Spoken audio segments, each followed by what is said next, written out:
Hello दोस्तों, स्वागत है आपका हबीशब bachelors food lab long video में। तो हर सैटरडे शाम 8:55 पे मैं आपके सामने हाजिर हो जाता हूँ एक बहुत ही सिंपल होम स्टाइल डिश के साथ। तो आज इस कड़ी में मैं लेकर के आया हूँ आप सबके लिए आलू परवल दो प्याज़ा। तो दो प्याज़ा तो बहुत तरीके का बनता है, तो आज ये है आलू परवल दो प्याज़ा। घरेलू मम्मियों के लिए सबसे बड़ी मुसीबत कि हरी सब्जियां बच्चों को कैसे खिलाएं। तो अलग अलग तरीकों से बनाएं आप हरी सब्जियों को, तो आपके बच्चे ज़रूर खाएंगे। तो आलू परवल दो प्याज़ा के लिए हमें चाहिए आलू, परवल और प्याज, उसके साथ कुछ खड़े मसाले, लहसुन और अदरक। तो सबसे पहले कढ़ाई में हम क्या करेंगे, अपने चौकोर या डाइस में कटे हुए परवल और आलूओं को हम शैलो फ्राई कर लेंगे। डीप फ्राई नहीं करेंगे, शैलो फ्राई कर लेंगे। तो यहाँ मैंने करीबन 3-4 आलू लिए थे और उनको मैंने डाइसेस में काट लिया था, और लगभग 200 ग्राम के करीब परवल था जिसको भी मैंने 2 हाफ्स में काट करके फ्राई करने के लिए आलू के साथ डाल दिया था। अब हम इनको इस तरीके से चलाते हुए फ्राई करेंगे, और तब तक फ्राई करेंगे जब तक इसकी क्रस्ट यानी कि जो ऊपर की लेयर है वो हल्की हल्की सी गोल्डन ना हो जाए। तो गाइज आप लोग भी बताइएगा कि आप आलू परवल दो प्याज़ा या फिर दो प्याज़ा के कौन सा कॉम्बिनेशन बनाते हैं। रेस्टोरेंट्स में तो आप लोगों ने पनीर दो प्याज़ा या फिर नॉनवेज वाले जो हैं चिकन दो प्याज़ा या मटन दो प्याज़ा खाते हैं, बट वेजिटेरियन ऑप्शंस भी कम नहीं हैं। ये देखिए दोस्तों, यहाँ पर आलू और परवल अच्छे से फ्राई हो रहे हैं। इनको करते रहेंगे, चलाते हुए, अलटते पलटते अच्छे से हम लोग इनको फ्राई करेंगे। हल्का हल्का कलर भी देखिए इसमें आने लगा है। एक्चुअली आलू परवल दो प्याज़ा या फिर दो प्याज़ा ना इंडियन डिश नहीं है। दो प्याज़ा इंडियन तो मैं कह सकता हूँ, बट एग्जैक्टली इंडियन नहीं है। तो यहाँ पर देखिए मैंने जो प्याज दिखाया है आपको, ये प्याज का जो है हमें एक खास तरीके से प्रयोग करना है। यहाँ पर हम यहाँ पर 2 तरीके से प्याज यूज़ करने वाले हैं। एक तरीका ये है, हमने क्या किया, एक प्याज को 4 टुकड़ों में काटा है और उसके शेल्स को अलग अलग कर लिया। इस तरीके से आप शेल्स को अलग अलग कर लेंगे, ठीक है। तो ऐसे आपको 2 प्याज लेने हैं और उनको 4 टुकड़ों में करके इस तरीके से आपको उनकी सारी लेयर्स या शेल्स को अलग अलग कर लेना है। और उनको भी आलू और परवल जब थोड़े से फ्राई हो जाए तब उनके साथ हम इन प्याज को भी ऐड कर देंगे।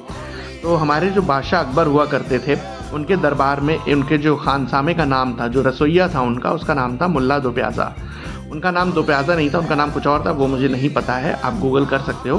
बट दो प्याज़ा के पीछे की जो स्टोरी है वो ये है कि दो प्याज़ा एक तरीके से जो डिश है, इसमें प्याज दो प्याज नहीं पड़ते बल्कि 2 तरीके से प्याज पड़ते हैं। एक प्याज का तरीका मैंने आपको दिखा दिया और दूसरा प्याज का तरीका आप आगे आने वाले समय में देखेंगे। ठीक है दोस्तों, आप लोग देखिए यहाँ पर एक कलर ले लिया है, प्याज ने भी हल्का हल्का सुनहरा कलर ले लिया है। परवल और आलू डन हो चुके हैं। अब हम इनको इससे निकाल लेंगे कढ़ाई से और इनको एक प्लेट में ट्रांसफ़र कर लेंगे। अब कढ़ाई में तेल ऑलरेडी है, बहुत ज़्यादा तेल हम इसमें नहीं लगाएंगे, ऑलरेडी तेल है। बचे हुए तेल में हम हींग डाल देंगे। तो हींग का छौंका डाल दिया। हींग बहुत ही अच्छी फ्लेवरिंग इंग्रेडिएंट होता है, हर सब्ज़ी में जाता है और बहुत ही टेस्टी भी हो जाता है इससे खाना। उसके साथ कुछ दाने काली मिर्च के, एक बड़ी इलायची, इनको हम लोग इसमें तेल में फ्राई करेंगे, और 4-5 दाने लौंग के भी हैं। खड़े मसालों का प्रयोग ज़रूर करिए क्योंकि ये एक तरीके से हलवाई स्टाइल डिश है और हलवाई लोग खाने में खड़े मसालों का प्रयोग करते हैं, काली मिर्च का प्रयोग करते हैं। और ऑब्वियसली ये थोड़ी सी ना मुस्लिम इन्फ्लुएंस डिश भी है।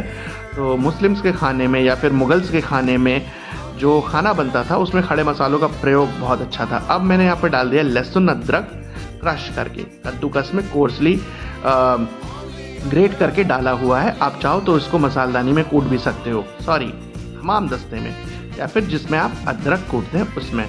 नाम पे मत जाइएगा, इंटेंशन पे जाइएगा। नाम कुछ भी हो लेकिन पर्पस एक ही होना चाहिए। अब मैंने यहाँ पे डाल दिया है ग्रेट किया हुआ प्याज। तो मेरे 2 प्याज जो थे मैंने शेल्स निकाल करके डाले थे, आलू और प्याज के साथ फ्राई किए, और यहाँ पर 2 प्याज को मैंने कद्दूकस से ग्रेट करके डाल दिया है। इसलिए डाला है क्योंकि हम इस डिश को बहुत ग्रेवी या तरी वाला नहीं बनाएंगे, थोड़ा सा ड्रायर साइड में बनाएंगे। और ये कद्दूकस किया हुआ जो प्याज है ये एक अच्छा बेस और बॉन्डिंग देगा आपकी डिश को। तो अब मैं थोड़ी सी हल्दी डाल रहा हूँ, लाल मिर्च डाल रहा हूँ। तो मसालों का अनुपात और प्रोपोर्शन आप अपने घर में, आप लोगों की ज़बान या टेस्ट जिस तरीके की उसके हिसाब से डालिए। रेगुलर मसाले, लाल मिर्च, धनिया पाउडर, हल्दी, इनको भी डाल करके अब हम प्याज के साथ और लहसुन अदरक के साथ अच्छे से मिक्स कर लेंगे, कंबाइन करेंगे ताकि मसाले हमारे भुन जाएँ। तो आप लोग भी देखिए, मसाले भुनने का प्रोसेस तो सबका अपना अपना अलग अलग होता है, बट इस पर्टिकुलर डिश में जो है आप ग्रेट करके प्याज डालिए तो बहुत ही अच्छा टेक्सचर आता है। थोड़ा सा पानी ऐड किया है मैंने, और अब हम मसालों को अच्छे से भुनने देंगे ताकि ऑयल रिलीज़ हो सके और मसाले बढ़िया से बन जाए। ये बहुत इंपॉर्टेंट पार्ट है किसी भी ग्रेवी डिश का कि आप मसालों को जितना रसते हुए, जितना आराम से, जितना धीमी आंच पे भूनते हुए पकाएंगे या भूनेंगे, तब आपकी सब्ज़ी का जो कलर है ना वो बहुत खूबसूरत आएगा और टेस्ट भी एकदम अल्टीमेट आएगा। 5 मिनट के लिए हम इसको ढक करके छोड़ देंगे। मसाले अपनी हीट में भुनते रहेंगे, ऑयल रिलीज़ होगा खड़े मसालों का और प्याज का जो पानी होता है वो मसालों को भूनने में मदद करेगा। थोड़ा सा पानी हमने ऊपर से ऐड भी किया था। आप देख सकते हैं यहाँ पर कितना खूबसूरत सा कलर भी आ गया है। अब हम इससे थोड़ा सा गरम मसाला डाल दे रहे हैं। तो गरम मसाला मैं चाहता तो शुरुआत में डाल सकता था, बट सच बताऊं मैं भूल गया था। बहुत से लोग डिश खत्म होने के बाद में डालते हैं, बट मेरा ऐसा कोई फिक्स पैटर्न नहीं है। मैं डाल देता हूं मसाले पकते हुए भी, टेस्ट वैसे ही आता है बराबर। अब मैंने यहाँ पे डाल दिया नमक।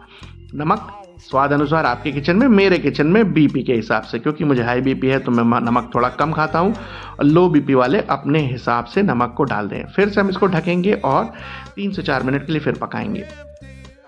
अब देख लेते हैं, ये देखिए भाइयों कितना प्यारा कलर आ चुका है। मसालों के ऊपर से ऑयल रिलीज़ भी हो चुका है और बहुत एक्सेसिव ऑयल नहीं डाला है इसमें। बहुत सुंदर कलर, मसाले एकदम डन है। अब हम इसमें अपने फ्राई हुए आलू, प्याज और परवल को डाल देंगे। बस अब हमें इनको जेंटली मिक्स करना है। आप देख सकते हो कलर कितना अच्छा आ गया सब्ज़ी का। और इस तरीके से दोस्तों आप कोई भी प्याज़ा या दो प्याज़ा बना सकते हो। आप कटहल दो प्याज़ा ऐसे बना सकते हो, आप पनीर दो प्याज़ा ऐसे बना सकते हो, आप अरबी दो प्याज़ा ऐसे बना सकते हो, आप भिंडी दो प्याज़ा ऐसे बना सकते हो। बट एक चीज़ का ध्यान रखिएगा, टमाटर मत डालिएगा। टमाटर डालने से जो ऑथेंटिक मुगल स्टाइल डिश होती है वो उसका टेस्ट चला जाता है, क्योंकि ये एक ऐसी डिश है, ये थोड़ी ड्राई वेज टाइप की डिश है। इसमें आपको खट्टापन बिल्कुल भी नहीं अच्छा लगेगा। इसमें आपकी डिश में गरम मसाले का और काली मिर्च का फ्लेवर प्रोमिनेंट होकर के आना चाहिए, मतलब बढ़ करके आना चाहिए। 4 मिनट के लिए अब हम लोग इसको ढक करके पका रहे हैं।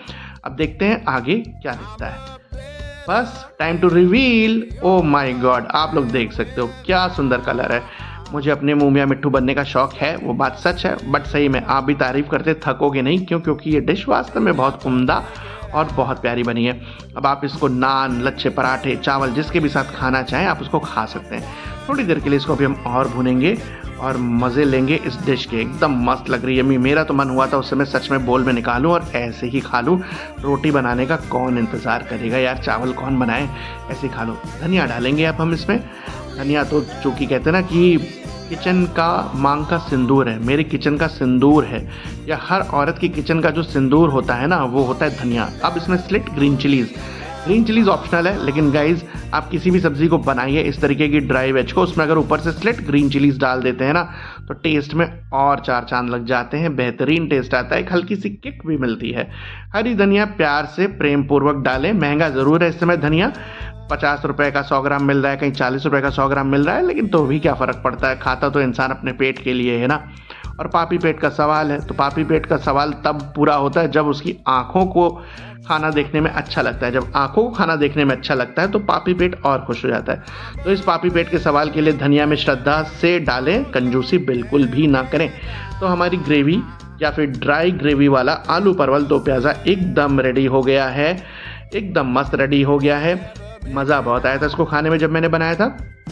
आप लोग भी इसको ज़रूर ट्राई करिएगा, बताइएगा कि ये डिश आपको कैसी लगी। मैं ऐसे ही आप लोग के लिए टाइम पे होम स्टाइल सिंपल तरीके से बनाया हुआ खाना लेकर के आऊँगा। ख़ास तौर से मेरे प्यारे हस्बैंड्स जो कि अपनी वाइफ के लिए कुछ खाना बना के दिखाना चाहते हैं, खिलाना चाहते हैं, वो बैचलर बच्चे जो बाहर जा कर के खाना खाते हैं और उनको प्रॉब्लम होती है। तो इस तरीके से आप डिश बनाइए और मज़े लीजिए। ऐसी आसान और सरल डिशेस के लिए हबी शेफ बैचलर्स फूड लैब को लाइक शेयर सब्सक्राइब करना बिल्कुल मत भूलिएगा। मिलता हूँ नेक्स्ट वीडियो में, तब तक के लिए thank you. Have a good day.